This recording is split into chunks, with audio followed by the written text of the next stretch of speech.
नमस्कार, मैं बलवंत कुमार पांडे और मौजूद हूँ इस समय जनपद संत कबीरनगर के धनघटा तहसील क्षेत्र में। और आपको बता दें, जहाँ मैं खड़ा हूँ यहीं से शुरू होता है दोआबा क्षेत्र। दोआबा क्षेत्र के साथ सौतेला व्यवहार करना हुकूमत चाहे जिसकी रही हो, ये होता ही चला आ रहा है। अभी तक देखा जाए तो चुनावी माहौल था जिसमें बाहरी और भीतरी की भी लड़ाई चल रही थी, लेकिन चुनाव माहौल खत्म हो गया और आ जाते हैं इस पुल पर। और इस पुल को दिखाना चाहते हैं कि ये वही पुल है जो दोआबा क्षेत्र का प्रवेश द्वार भी कहा जा सकता है। यहीं से आप मुख्यालय से चलेंगे तो इसी पुल से होते हुए धनघटा थाना क्षेत्र में प्रवेश करते हैं। और सरजू और कुआनों के बीच बसे लगभग सैकड़ों गांव तक की यात्रा आप यहीं से करते हैं। और यह मार्ग देखा जाए तो आपको बनारस तक की, बनारस ही न कहा जाए, अयोध्या बनारस सब जगह जाने के लिए ये बिहर घाट होते हुए चला जाता है। मुख्य मार्ग है और मुख्य मार्ग पे बना हुआ ये पुल, और पुल पर बने हुए ये विशालकाय गड्ढे, जिसमें आप देख सकते हैं कि किस तरह से सरिया लगी हुई है। सरिया का मापक देखा जाए तो कोई व्यक्ति अपने छत में इतने दूरी पर सरिया नहीं लगवाता होगा जितने दूरी पर यहाँ पर सरिया बंधी हुई है। ये सरिया तो दिख रही है ये पटवाली, लेकिन दूसरी पटवाली सरिया कहाँ है ये खोजने पर भी नहीं मिल रही है। देखिए यहाँ तक नहीं है, लगभग 2 फीट के दूरी के बाद भी ये सरिया नहीं मिल रही है। और ये जो बना हुआ है ये लगभग 6 इंच से ज़्यादा का गैप है, 6 से 8 इंच का। और पुल में कितना बड़ा घोटाला हुआ है ये आपको साफ साफ दिखाई दे रहा है। इस पर बड़े वाहन, छोटे वाहन, बाइक, साइकिल, पैदल 24 घंटा चलने वाला ये पुल पूरी तरह से देखा जाए तो क्षतिग्रस्त हो गया है। जगह जगह गड्ढे बन गए हैं। हालांकि रिपेयरिंग के नाम पर इसे भरा तो जाएगा, लेकिन क्या मजबूती भी दी जाएगी? और यहाँ जो सरिया निकले हुए हैं ये कभी भी किसी बड़े हादसे को अंजाम दे सकते हैं। ये जो सरिया दिख रही, देखिए देखिए ये सरिया खुली हुई सरिया है। तो इस तरह की जो व्यवस्थाएं हैं, इस तरह का जो घोटाला हुआ है वो अब दिखाई दे रहा है। चंद दिनों में ही यह पुल की हालत बिगड़ गई। यह पुल देखा जाए तो समाजवादी पार्टी की सरकार में इसका उद्घाटन हुआ और निर्माण हुआ, और अब भारतीय जनता पार्टी की सरकार है। लगभग 10 साल इस सरकार को भी होने वाले हैं, लेकिन इस पुल की नवैयत देखी जाए, इस पुल की हालात देखी जाए तो बद से बदतर हो गई है। यहाँ पर रिपेयरिंग के नाम पर कुछ टुकड़े डाले गए हैं। और दिखाएंगे कि इस पुल पे जगह जगह बड़े बड़े गड्ढे हो गए हैं, और इन गड्ढों को भरना तो दूर, लेकिन किसी की निगाह भी नहीं इस पर पड़ रही है। हालांकि देखा जाए तो इसी रास्ते प्रतिदिन एसडीएम धनघटा, तहसीलदार धनघटा समेत तमाम आला अधिकारी आते जाते रहते हैं। फिलहाल इस पुल की हालत बिल्कुल बद से बदतर होती जा रही है। यहाँ जो गड्ढे बने हुए हैं, देखिए किस तरह से गड्ढे से बचने के लिए ये अपनी गाड़ी को अपने दाहिने ले जा रहे हैं। और यदि दाहिने से निकलते हैं, उधर से गाड़ी आती है तो दुर्घटनाएं हो सकती हैं। कब से टेम्पू चलाते हैं आप? 7-8 साल होगा। 7-8 साल। ये जो गड्ढा बना हुआ कैसा लग रहा है आपको? बहुत खराब है, बहुत दुर्घटना का खराब लग रहा है। अच्छा नहीं अच्छा कहाँ है? ये दुर्घटना का कारण है। आप भी बैठे हैं सवारी, ऐसे जैसे टेम्पू वाला नचा करके ले गया है, कहीं गिर जाते तो क्या होता? चोट लग जाती है। और क्या होता है? चोट लग जाती, चोट लग मर भी जाते। कौन ठीक है? आपने ध्यान दिया कि क्यों नचाया? सही बात है। तो ये जो पुल टूटा हुआ है इस पे क्या कहेंगे आप? ये पुल बने, कार्रवाई होनी चाहिए। विभाग पे कार्रवाई क्या कहेंगे भाई साहब? कार्रवाई होनी चाहिए, इसको बननी चाहिए। एक्सीडेंट हो सकता है, दुर्घटनाएं हो सकती हैं आने वाले। देखिए ये जो पुल पे गड्ढे बने हुए हैं, और हम इधर ही चल देख सकते हैं आप किस तरह से गड्ढा बना हुआ है। यहाँ ड्राइवर साहब हैं, एक गाड़ी लेकर के आ रहे हैं। नमस्कार चाचा, थोड़ा शीशा नीचे करो। नमस्ते, कहाँ से आ रहे हैं? टांडा से। टांडा से आ रहे हैं। ये गड्ढा, पुल पे गड्ढा बना हुआ है जी क्या कहेंगे आप? सही है यार। कहेंगे रास्ता खराब है, चलने में परेशानी होती है। यही कहेंगे, यही नहीं कहेंगे कि लापरवाही है विभाग? हाँ वो विभाग तो वही तो। विभाग की लापरवाही है कि नहीं है? हाँ है। बिल्कुल देख सकते हैं आप किस तरह से ये गड्ढा बना हुआ है और गड्ढे में लोग जा भी रहे हैं।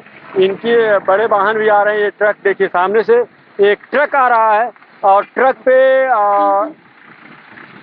शायद सामान भी लदे होंगे और ये ट्रक वाला भी है और ट्रक वाले से भी इस तरह से आते जाते आ जा रहे हैं और ये गड्ढा बना हुआ है। ये गड्ढा बिल्कुल, ये गड्ढा मौत को दावत दे रहा है। ये सही ढंग से देखा जाए तो ये गड्ढा मौत को दावत दे रहा है और किसी बड़े दुर्घटना के इंतजार में ही यहाँ के अधिकारी कर्मचारी बैठे हुए हैं कि कोई बड़ा हादसा होगा, कोई बड़ी दुर्घटना होगी तो ज़्यादा हाईलाइट होगा। इसके इंतजार में अधिकारी कर्मचारी यहाँ बैठे हुए हैं। फिलहाल किसी ने अभी तक नहीं चेता। बरसात क्या हुई? बरसात मामूली सी बरसात, यानी लगातार लगभग 4 दिन से बरसात हो रही है, लेकिन उतनी ज़्यादा बरसात नहीं हुई कि एक पुल को टूट जाना चाहिए, एक पुल धंस जाना चाहिए।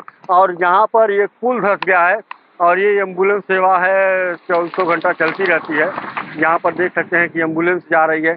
सभी लोग दाहिने से जा रहे हैं, यहाँ से कट करके दाहिने से निकल करके जा रहे हैं, लेकिन अभी तक कोई अधिकारी कर्मचारी इस पर चेता नहीं है।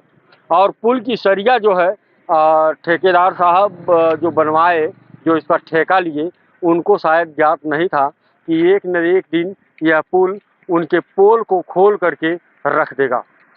जो भ्रष्टाचार की उनकी पोल है वो खुल रही है। पुल का जो बैलेंस बिगड़ गया, देखिए इस तरह से सरिया निकल गई है, जगह जगह कट हो गए हैं और इस कट में पुल की जो सरिया पड़ी हो ये साफ साफ दिख रही है कि कितनी मजबूती से ये पुल बनाया गया है। फिलहाल बने रहिए हमारे साथ और हम आपको बता दें कि यहीं पर वरिष्ठ समाज सेवी कहा जाए, सपा नेता कहा जाए, ये एक राम वृक्ष यादव जी हैं जिनसे हमारी मुलाकात होती है। वो भी क्या कहते हैं वो भी आप सुनिए। ये रोड पर इतने बड़े बड़े गड्ढे बने हुए हैं पुल पर जी। और देख रहे हैं आपकी सरिया दिख रही है, किस तरह से ये चल रहा है, तो इस पे क्या कहेंगे आप? देखिए, अभी मैंने बताया आपको कि ये दुआबा क्षेत्र है। यहाँ पर आप थोड़ा सा और दक्षिणांचल में जाएंगे, जो भी रोडें हैं, चाहे संठी चौराहा हुआ, चाहे असरकपुर चौराहा हुआ, चाहे उमरिया चौराहा हुआ, चाहे सनिचरा हुआ, चाहे हैसर हुआ, सारे के सारे रूट टूट चुके हैं, जलमग्न हो गए हैं। जनता तबाह है, परेशान है।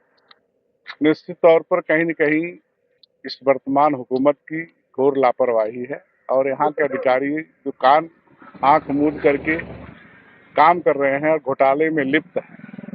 निश्चित तौर पर अब समाजवादी पार्टी एक रणनीति के तहत संघर्ष छेड़ेगी और इनको जगाने का काम करेगी।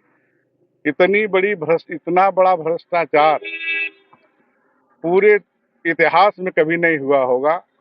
अभी आप देख रहे हैं पूरे अयोध्या जिस पर पूरे देश की निगाहें टिकी हुई थी, वहां पर इतना बड़ा घोटाला हुआ है कि वहां के रामपथ जो बना हुआ है वो पुल बिल्कुल टूट चुका है। राम मंदिर टपक रहा है, राम जी जहां विराजमान है वहां पानी लग रहा है। क्या संदेश देना चाहते हैं मोदी जी, आदरणीय योगी जी? पूरा तंत्र जो है घोटाले में लिप्त है। निश्चित तौर पर इन समस्याओं को लेकर के अपने नेताओं से बात करके समाजवादी पार्टी लोग अब इस मुहिम को आगे बढ़ाएंगे और इस समस्या के निदान तक संघर्ष जारी रखेंगे। आपने बहुत ही बढ़िया मुद्दा छेड़ा कि अधिकारी कर्मचारी जो है नाक मूंद करके पड़े हुए हैं। जैसा कि देखा जाए गांव में ग्राम प्रधान से लेकर और जो भी कार्य हो रहे हैं क्षेत्र में प्रदेश अपने एरिया में, उनमें कहीं न कहीं घोटाले का पूरा संलिप्तता दिखाई दे रहा है। जी जी। जैसे आपको बता दें कि अभी करणपुर गांव में एक राजकीय इंटर कॉलेज का निर्माण हो रहा है, उसकी बिल्डिंग बन रही है। बिल्डिंग वो हैंडओवर नहीं हुई, उसका छज्जा टूट करके गिर गया। हैंडओवर नहीं हुई, टूट गई। पुल हैंडओवर नहीं हुए, टूट गए।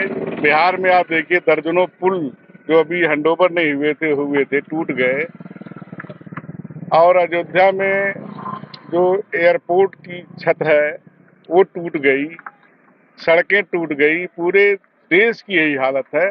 पूरा देश घोटाले में डूबा हुआ है। इतना बड़ा घोटाला आज़ादी के बाद किसी भी सरकार में इस तरह से नहीं हुआ है। जो विकास के पैसे को लूट करके यहाँ के जनप्रतिनिधि और अधिकारी अपनी झोली भर रहे हैं और जनता को केवल दिखावे के नाम पर लेपन कर रहे हैं, राख का लेपन, जो बिल्कुल हाथ से रोड टूट जा रही है। और आज की स्थिति तो जो अभी पहली बरसात है, पहली बरसात में इनकी पोल खुल गई है और अभी बरसात तो पूरी बाकी है। ये क्या स्थिति होगी इसको तो इसका भविष्य ही बताएगा। और ये सरकार बिल्कुल घोटालेबाजों की है, घपलेबाजों की है। और यहाँ के जनप्रतिनिधि अधिकारी जो घोटाले में लिप्त हैं और विकास के पैसे को अपना पैसा मान करके काम कर रहे हैं, लूट रहे हैं, इसके लिए समाजवादी पार्टी संघर्ष छेड़ेगी। यहाँ पर जो पुलिस प्रशासन की जो पूर्व व्यवस्थाएं हैं उसपे पुलिस